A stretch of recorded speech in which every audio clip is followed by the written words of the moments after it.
एक छोटा सा गांव था। उस गांव के अंदर दो भाई जग्गू और वीर रहते थे। वीर का एक दोस्त था जिसका नाम राजू था। वीर और राजू रोज खेत पर जाया करते थे, इसलिए आज राजू वीर के पास आया था। तभी राजू कहता है, अरे वीरू भाई, तो अभी तक यहीं पर खड़ा है? चलो ना खेत पर हमें काम करना है आज। पता नहीं क्या तुम्हें, आज हमें कंकर हटाने हैं। जल्दी चलो मेरे साथ। अरे मुझे माफ करना राजू भाई, मैं आज तुम्हारे साथ नहीं चल सकूंगा। आज मुझे थोड़ी सी बुखार आ रखी है। तुम्हारे साथ मेरा छोटा भाई जग्गू चलेगा, इसे तुम्हारे साथ ले जाओ और खेत पर काम कराओ। अरे ठीक है भैया, तुम कहते हो तो जग्गू को ही अपने साथ ले जाऊंगा, लेकिन बुखार से जल्दी ठीक होने की कोशिश करना, फिर हम दोनों साथ चलेंगे। अरे राजू भैया, हमें लेट नहीं होना चाहिए, जल्दी से निकलते हैं हम खेत के लिए। उसके बाद जग्गू और राजू अपने गांव से खेत की ओर निकल जाते हैं। थोड़े समय बाद दोनों खेत में पहुंच जाते हैं और वहां पर जाकर राजू जग्गू से कहता है, भाई जग्गू, आज हमें इस मिट्टी से कंकर अलग करने हैं, इसलिए आज हम जल्दी लग जाते हैं, क्योंकि तुम्हें पता है ना, हमारे गांव के रास्ते में भूतिया पेड़ पड़ता है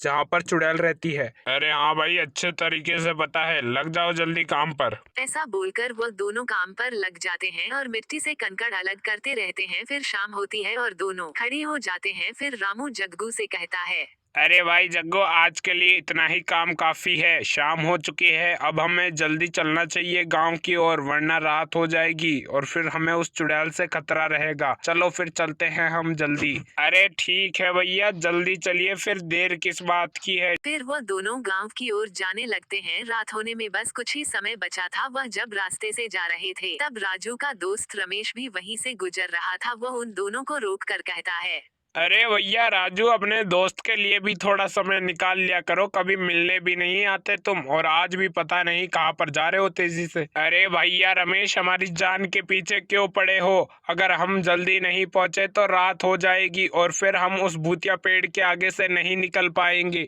वहाँ पर एक चुड़ैल रहती है, हमें जाने दो, रास्ते से हटो जल्दी। अरे क्या भाई राजू, इतने मॉडर्न जमाने में भी तुम भूतों पर विश्वास करते हो? मैं तो बिल्कुल भी नहीं करता। तुम डरो मत, मैं तुम्हारे साथ चलता हूँ, देखता हूँ कौन सी चुड़ैल रहती है उस पेड़ पर। ऐसा बोलकर जग्गू, राजू और रमेश तीनों उस भूतिया पेड़ की ओर निकल जाते हैं। जाते समय उन्हें रात हो जाती है और फिर जब तीनों पेड़ के पास पहुंचते हैं तो राजू रमेश से कहता है, अरे भैया रमेश, अब जी भर कर देख लो इस भूतिया पेड़ को। अब हम जल्दी से चलते हैं अपने गांव की ओर, वहां पर बातें करेंगे बैठकर। जल्दी चलो। अरे भाई राजू, मैं यहाँ से जाने के लिए थोड़े ही आया हूँ, अभी उस चुड़ैल को बुलाता हूँ और फिर देखते हैं कौन सी चुड़ैल है। अरे चुड़ैल, हिम्मत है तो सामने आ। अरे भाई रमेश, क्यों अपनी मौत को सामने से बुला रहे हो? वो हमें मार देगी। अब हम यहाँ से चलते हैं। अरे राजू भाई, तुम डरो मत, चुड़ैल उड़ैल कुछ नहीं होती, अभी बुला कर देखता हूँ होती है या नहीं होती। अरे चुड़ैल, सामने आ, देख तुम्हारी मौत तुम्हारे घर के बाहर खड़ी है। रमेश ऐसा बोलकर काफी देर इंतजार करता है, लेकिन कोई नहीं आता। देख लो राजू भाई, यहाँ पर कोई चुड़ैल उड़ैल नहीं है, तुम तो ऐसे ही बताते थे मुझे। अरे क्या तुम मुझे बुला रहे हो? यह आवाज उनके पीछे खड़ी चुड़ैल की थी, जो कि गांव से शिकार करके अभी अभी आई थी। वह तीनों पीछे मुड़ते हैं और रमेश डर कर कहता है, अरे बाप रे भाइयों, ये चुड़ैल तो सच में आ गई। अब मुझे नहीं लगता कि हम बचने वाले हैं, अब हम क्या करें?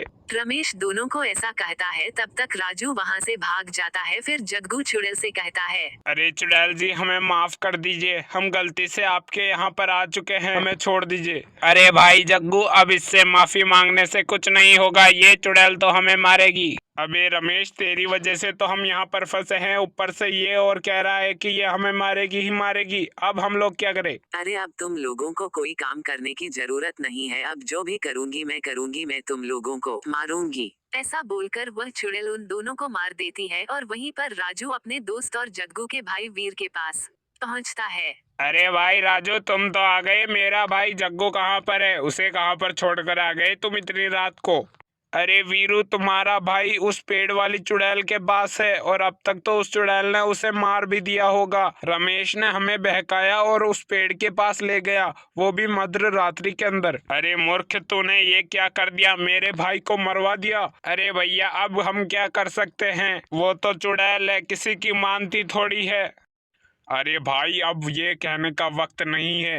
अब मुझे बहुत गुस्सा आ रहा है उस चुड़ैल पर। अब मैं उससे बदला लेना चाहता हूँ। हम लोग वहां पर फिर से चलते हैं और तुम राजू, तुम पेड़ के पीछे छुप जाना। हम चुड़ैल को बहकाएंगे और तब तक तुम उस चुड़ैल के पेड़ में आग लगा देना, जिससे कि वो चुड़ैल भी जलने लगेगी और जलकर राख हो जाएगी। चलो अब हम तीनों चलते हैं। ऐसा बोलकर वह तीनों चुड़ैल के पेड़ की ओर निकल जाते हैं और चुड़ैल के पेड़ के पास आ जाते हैं। फिर राजू चुड़ैल के पेड़ के पीछे चला जाता है और वीर चुड़ैल को आवाज लगाने लगता है। फिर चुड़ैल अचानक से उनके सामने आती है और उनसे कहती है, और फिर वीर और कालूराम उस चुड़ैल को अपनी बातों में उलझाए रखते हैं। और तब तक राजू उस पेड़ के अंदर आग लगा चुका था। वह पेड़ जलने लगता है और फिर वह चुड़ैल भी जलने लगती है। चुड़ैल जलते जलते चिल्लाने लगती है और वहीं पर मरकर चुड़ैल और पेड़ दोनों ही राख में तब्दील हो जाते हैं।